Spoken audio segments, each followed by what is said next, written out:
Will continue to lead us in coming days and months to restore democracy in our country. You all know the country is holding an election on 7th of January.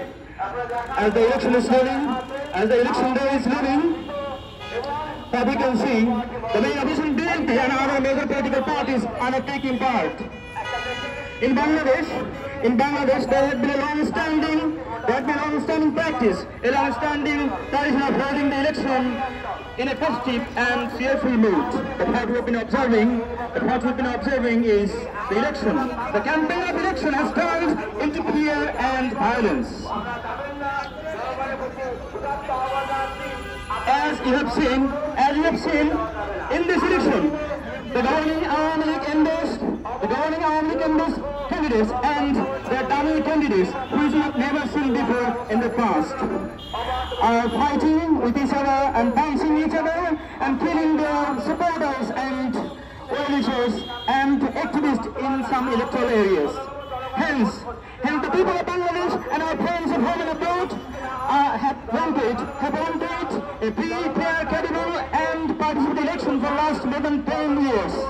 So I asked the Prime Minister Sheikh Hasina, I asked this government of Prime Minister Sheikh Hasina to step down and hand over the power to a neutral caretaker government.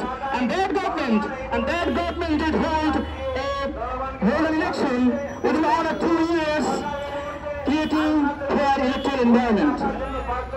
So I also asked our election commission and our law and order agencies to stop holding this dummy election.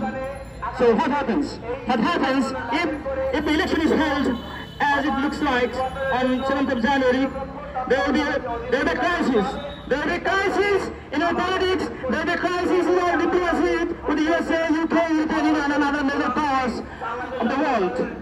And there will be a crisis in our economy and a crisis in almost every sector which will threaten our existence as a nation, as a country. So, and lastly, there will be dire consequence. There will be dire consequence if there is no democracy in our country. If there is no democracy, we will have no political rights, no human rights. So why is that?